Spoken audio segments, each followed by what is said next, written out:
I'm thrilled to share an incredible story with you today. A story about resilience, technology, and the power of taking that first small step.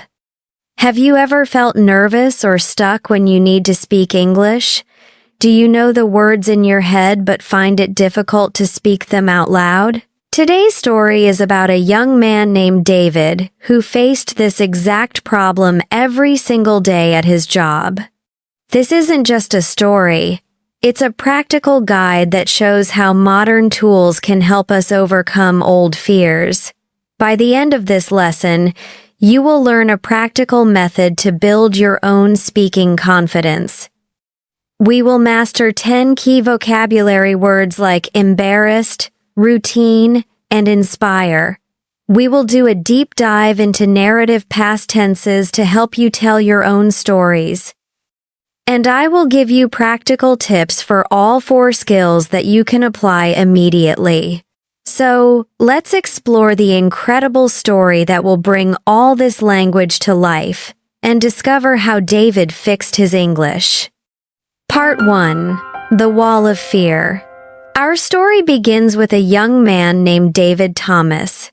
At 27 years old, David lived a quiet life in a small town called Pinewood. His life followed a simple, repetitive pattern. He would wake up early, go to work at the local electronics shop, come home tired, and watch videos on his phone. For many years, he felt completely stuck. He had a dream of learning English, but deep down, he believed it was too difficult for him. This truth became a source of daily anxiety. Many customers who came into the electronics shop were tourists or visitors who spoke English. Every time they approached him with a question, David felt a wave of nervousness. He would try to understand, but the words sounded fast and confusing. Sometimes, he would just smile and nod, pretending he understood, but inside, he felt deeply embarrassed. That feeling of being unable to help, of feeling small, was something he carried with him every evening. He tried to learn on his own. He bought English books, but the vocabulary was too difficult, and he couldn't understand the complex sentences. He watched videos on YouTube, but the teachers often spoke too quickly. With each failed attempt, his confidence became smaller and smaller. One evening, sitting on his old sofa, he felt overwhelmed by this feeling of being scared and small. He was tired of it. In a moment of frustration and hope, he took his phone and typed into Google, "How to learn English for free." He scrolled through many results, but one title caught his eye. It said, "Learn English by chatting with AI." He clicked the link and read about a tool called ChatGPT. The article said he could practice English anytime, ask any question, and get instant corrections. He was skeptical, but something in his heart, a small spark of hope, told him to try. Part 2. The First Small Steps. He signed up and opened the chat window. His hands were cold with the same nervousness he felt at work. He typed his first simple message, "Hello, can you help me learn English?" In just a few seconds, a reply appeared. "Hello, David. Yes, I can help you. Let's start with simple sentences." For the first time, David felt a real smile on his face. He felt a sense of hope about learning English. That night, he practiced writing simple sentences about his daily life. He wrote, "I work in a shop and I like music." ChatGPT kindly corrected his grammar and suggested better ways to phrase his thoughts. He learned the basic foundations: I am, I have, I like. The explanations were so simple and clear, they made him feel confident. The very next day at work, a customer came in and asked, "Can I return this speaker?" David understood the question perfectly. He replied, Yes, please give me the receipt. His voice was quiet, but inside he felt a surge of pride. For the first time, he didn't feel completely lost. That evening, he came home with a new sense of purpose. He decided to make learning English a part of his daily routine. Every evening, he practiced conversations with ChatGPT. After 1 week, he started writing small paragraphs about his family. He learned where to put capital letters and how to use periods. The most important thing was that he was no longer afraid of making mistakes. ChatGPT never judged him. It only helped him. A few weeks later, a customer from Canada entered the shop. He spoke English very clearly and asked, "Can you help me find a phone charger?" David took a deep breath. He remembered the conversations he had practiced. He said, "Yes, please follow me." The customer smiled and said, "Your English is good." David's face felt warm. No one had ever said that to him before. It was a small moment, but it felt like a huge victory. That night, he wrote to his AI partner, "Today, a customer said my English is good." It replied, "I am happy to hear that, David. You are improving because you practice every day." He truly felt like he was not alone on this journey. Part 3.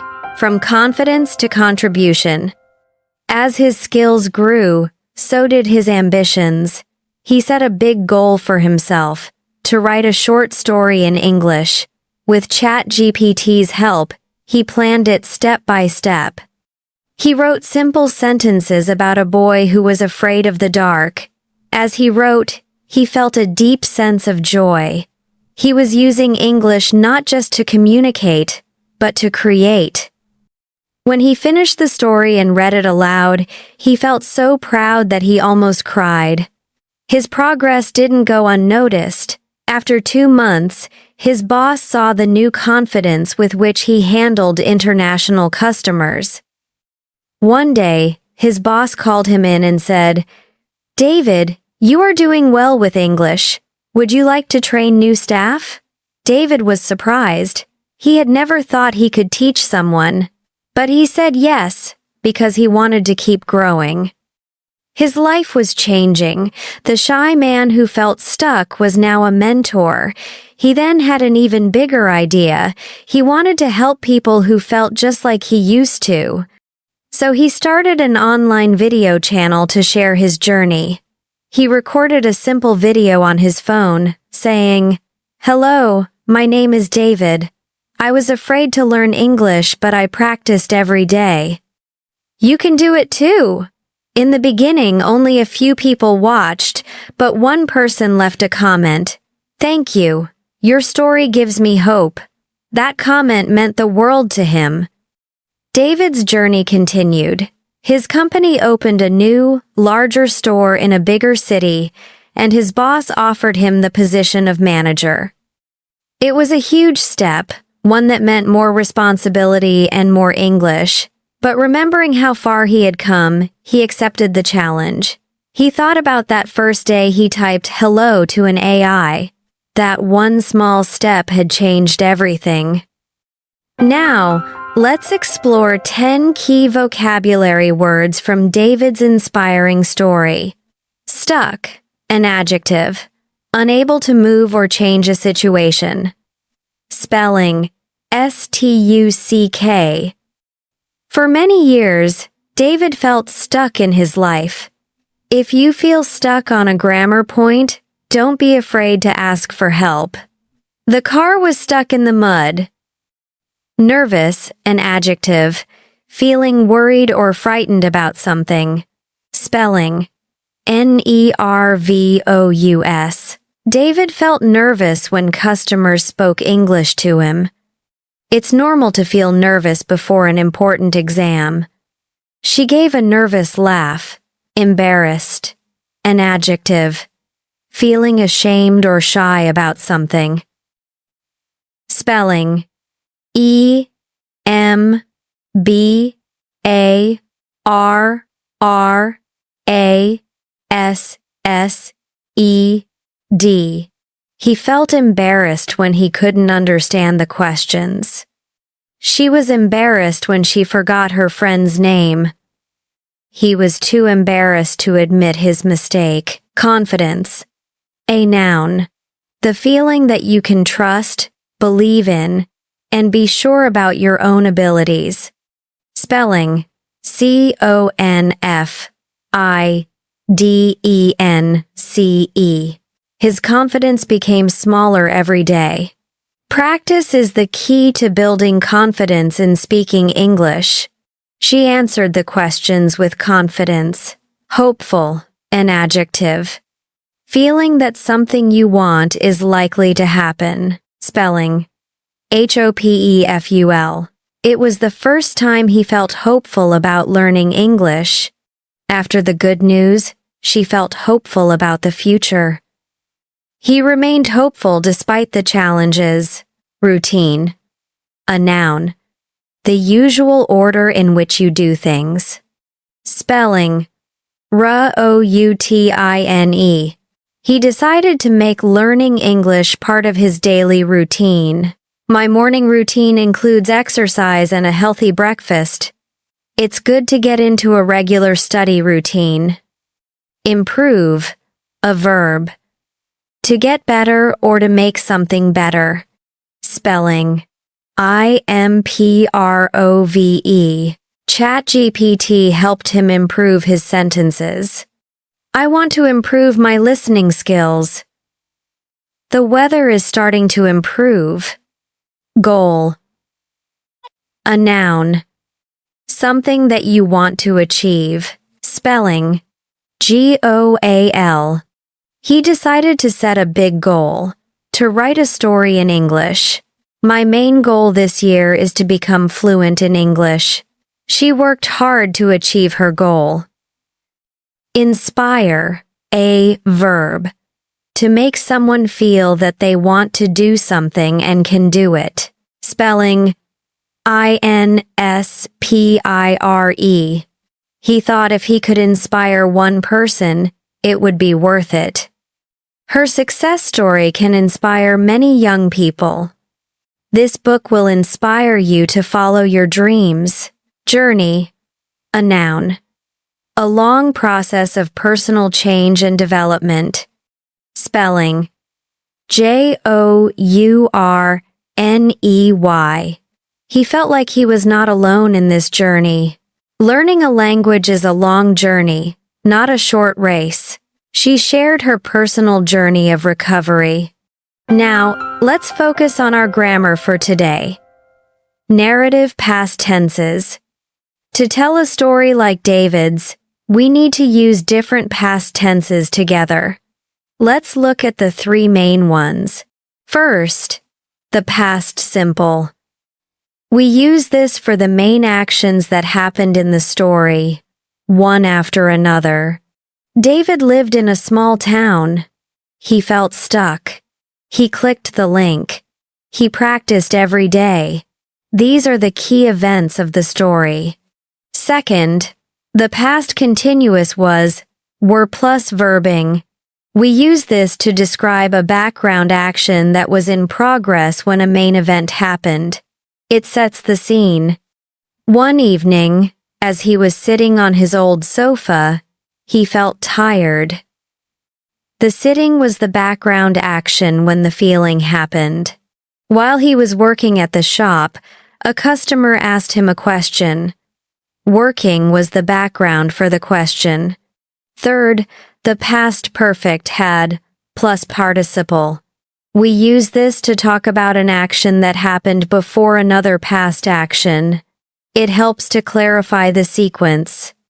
When he helped the Canadian customer, he had already practiced conversations for weeks. The practice happened before he helped the customer. By the time his boss offered him the promotion, David had built a lot of confidence. Building confidence happened before the promotion. Using these three tenses together makes a story rich and clear.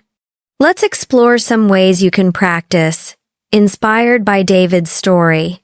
For listening, find a short, simple story on YouTube. Listen to it once to understand the main idea. Then listen again and write down all the past tense verbs you hear. For speaking, record your voice for 1 minute every day. Talk about what you did yesterday. Don't worry about being perfect. Just speak. Then, if you want, you can use a tool to check your grammar. For reading, read a short biography of someone you admire. As you read, highlight the different past tenses and think about why the author used them. For writing, write a short paragraph about a time you learned something new. Try to use the past simple for the main actions and the past continuous or past perfect to add more detail. David's story is a wonderful example of how taking one small step can lead to a big transformation. It started with a simple Google search. That one moment of hope, of deciding to try something new, changed the entire direction of his life. His journey shows the incredible power of consistent, daily practice.